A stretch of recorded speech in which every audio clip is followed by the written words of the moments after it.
I heard Acid and it's pretty dope. I can't complain. Thank you very much. Appreciate that. Okay, so let's get started. How's the weather in Chicago? It's pretty solid. It's been a little heavy. It's been It was like 100 degrees yesterday. yeah, So pretty hot, but no complaints. Better than the winter. seriously, yeah. For sure. Nothing wrong with that. I'm in South Carolina and it's about to rain, so Nice. Yeah, we had a storm yesterday. It was intense. okay, so Andrew, Jake, let's chat about your new single Acid, which has a great dance club vibe. Tell us more about it. Go ahead. Well, actually, it was written. I'll start by saying it was written in this room that I'm sitting in right now. The chorus, at least, That's crazy. on my porch. This is my vibe room. Come out here. There's like some good light set up at night. It's really cool. But what can I say about Acid? You're in your break room. So how did Acid come about? Like the lyrics to the chorus to just the creativity. Let's see. How did it come about? I mean, it's I guess it kind of started from taking an acid trip and kind of experiencing that. For sure. And I don't know, yeah, that song we wrote a long time ago, so it's hard to like put ourselves But it in was that mind state. I mean, I would say that it was kind of like, it's kind of like the song is acid, and yes, like very literally about taking acid and having that trip, but also at the same time it's kind of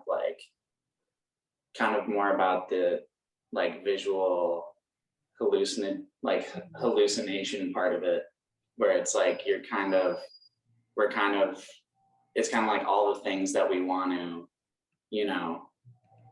not accomplish, because it's like with the girls, but then there's like a reference to like how we want to do well in music, and kind of like seeing something that isn't there, kind of.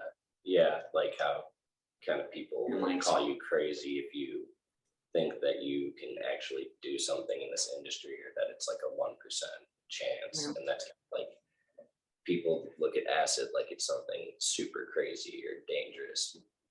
And yeah, it's kind of like referencing how the music industry and acid are kind of similar in the way that there's like these fake parts about it and the real parts about it, and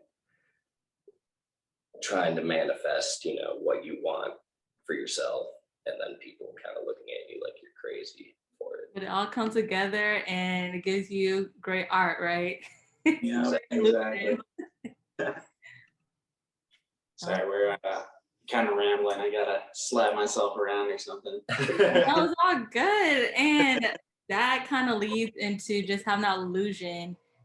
You are about to go on tour with Lupe Fiasco, and you're going to be a headliner. So how are you preparing for this with like the pandemic still going on?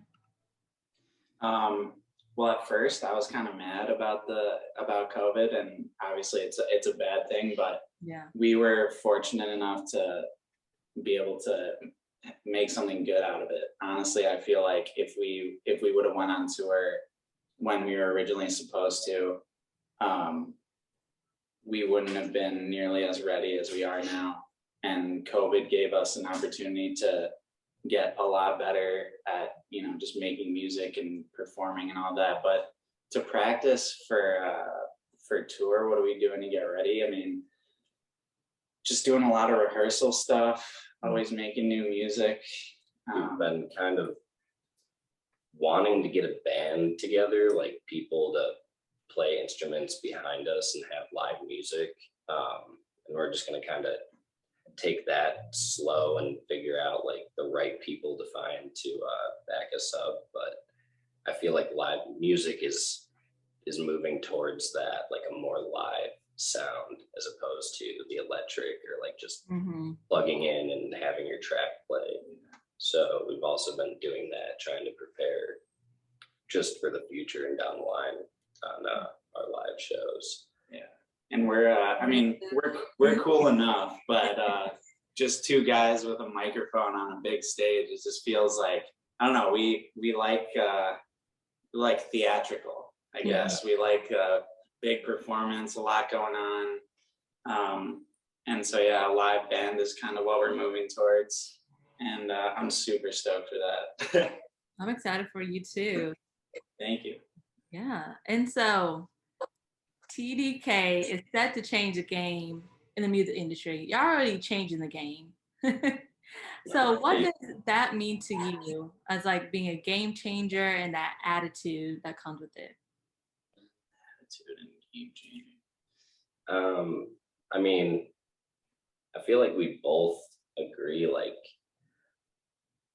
we want music to be more kind of accepting and universal as opposed to how like separated we are right now with every like genre being so like, even when there's awards and stuff, you know, you only have rap and hip hop and then the rock and then indie or whatever. They don't have so many sub-genres, especially for rap. It's only rap and hip hop. And I feel like that's kind of what we want to do, and our goal for like kind of changing the game is to open up rap to more than just like 808s and rhyming. And it can be anything, honestly. It can be jazz rap or blues rap, or you know, there's endless possibilities, but right now it's so confined. I feel like it's kind of like, I don't know, people think of, you know, certain genres of music and they think they have to be that, or they have to be something that's already been like kind of established and like almost even overdone sometimes. And it's like, okay, this is like the same thing that I've heard over and over. This person or whatever is just trying to be a rapper instead of, you know, like be a musician or be themselves, and they happen to be doing rap music. So what we're trying to do is kind of just like I said, just be ourselves, and it doesn't really matter like what genre it is. If it's rap, if it's rock, it's not that, it's us. And music is rock music or rap music, you know? It's so subjective what's good and what's bad too, and what genre even. Some people consider something indie that other people consider like alternative rock, or some people consider something rap that's more R&B, you know? And I think it's too right now black and white, and there's definitely so much gray in the middle that we're missing. And I think there's so many good artists out there that fall into those gray categories that don't get the proper, you know, gratitude and you know, what's the word? They just don't get the appreciation they deserve, and they stay kind of, you know, at that lower tier when really they could be a higher tier, or even one of the better people in their pocket of music, you know? Yeah.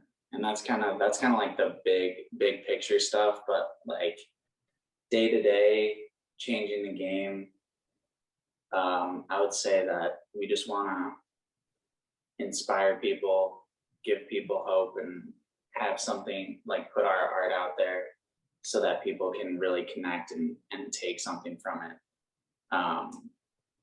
And we do that with, you know, just putting our like emotions, you know, like Acid obviously isn't the most emotional song, but it's like let people in on a vulnerable side of us and stuff that like usually you're not going to bring up with family or, you know, things like that. So it does have like it's not emotional, but it is still like it's still a insight. moment. We like to like capture moments in time. We were talking about this the other day. It's like our music is not like we play our songs at parties and stuff to like kind of test them out, you know?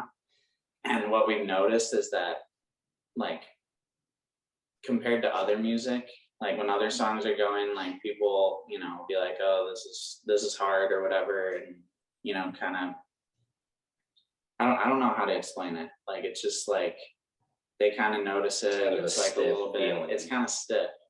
And then when we play our songs, it's kind of like people get lost in the moment. Like the song's not the you know main focus of the room, but it's like when it comes on, people lose themselves in conversation, and you can tell like they just like it brings like an energy to people, and it's a really cool thing.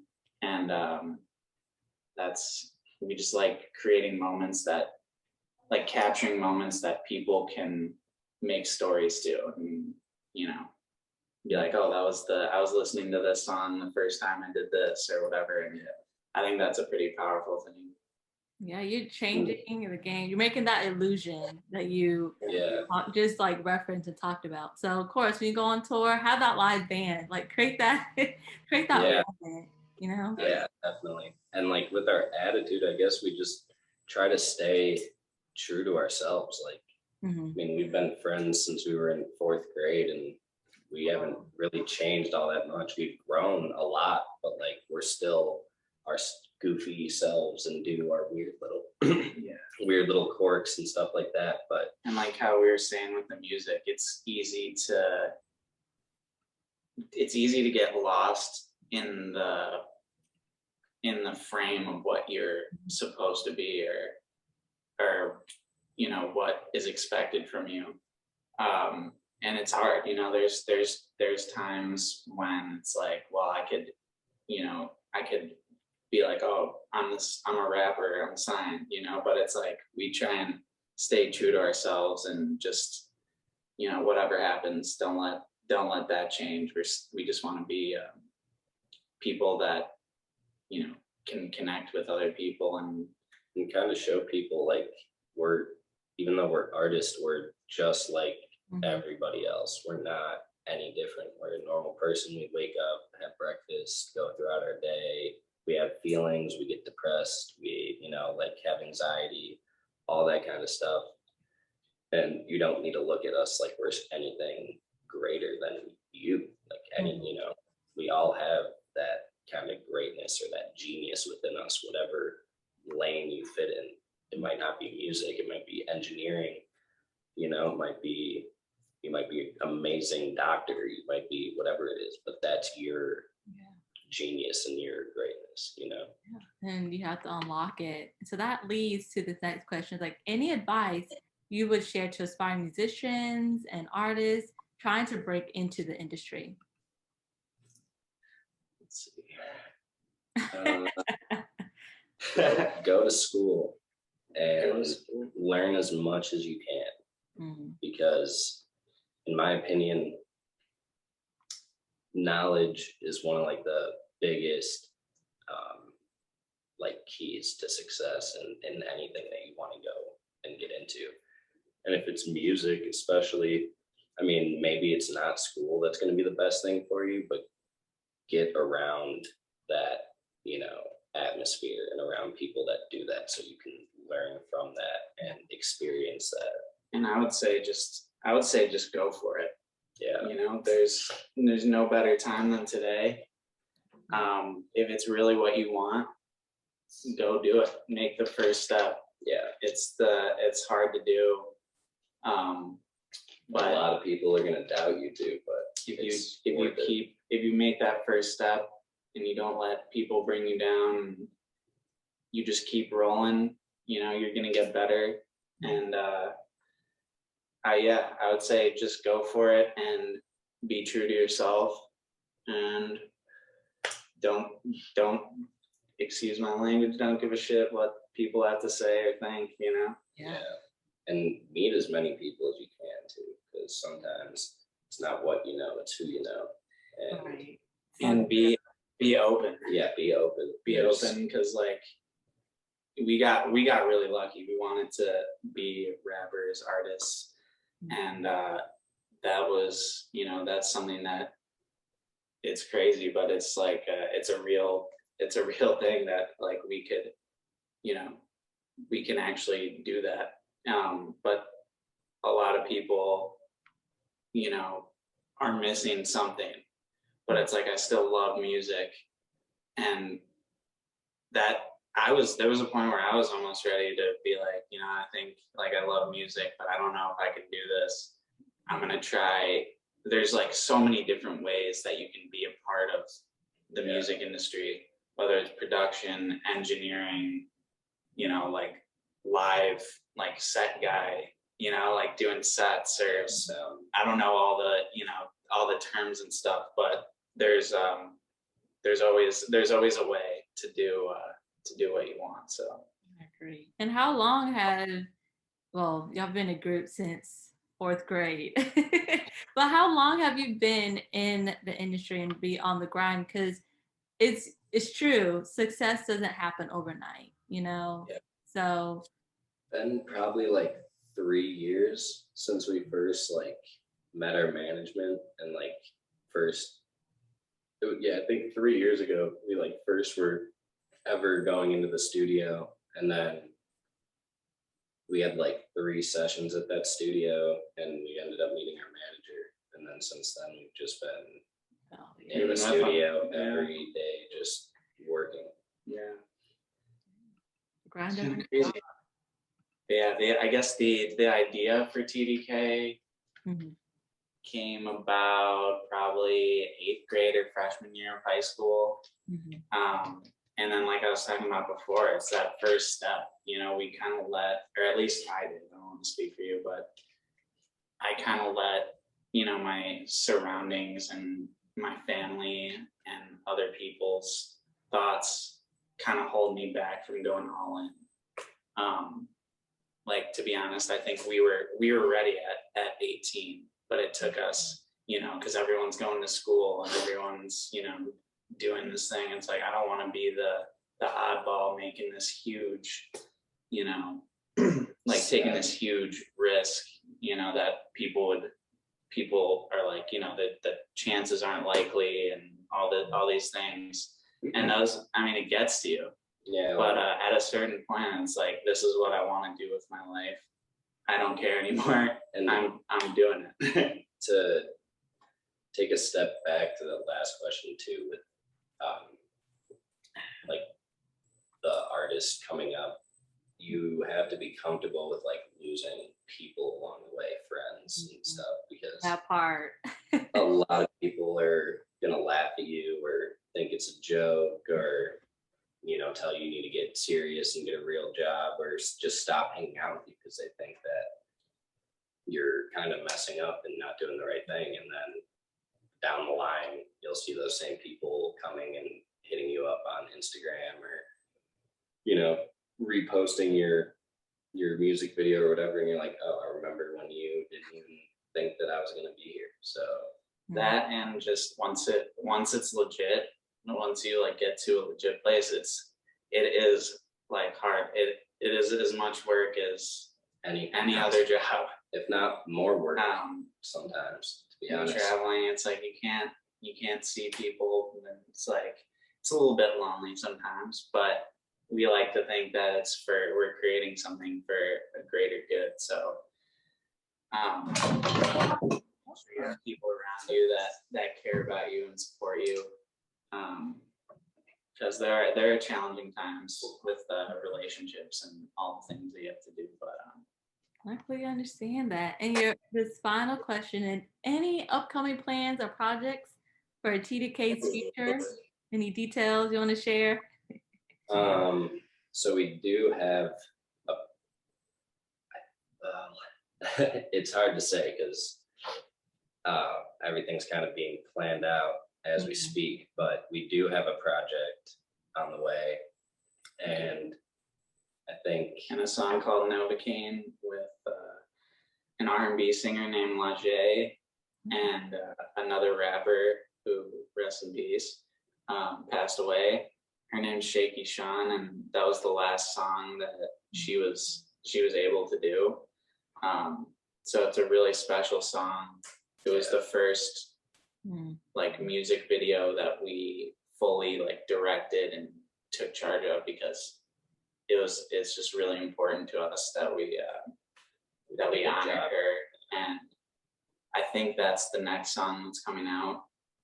And then onto the project after that. So, and I think the project will shock people a little bit. It's a little bit different than what we've been doing, but it goes along with like trying to break those boundaries and have rap music be more than just rap and hip hop. And we kind of want to say that we hope to start like an alternative rap or like a pop punk rap genre and something in that lane. And then even further down the line, we want to continue to try blending hip hop with more genres. So the project is like our first step, I'd say, towards an evolution. So it's cool. Well, I'm excited. Thank you again for your time.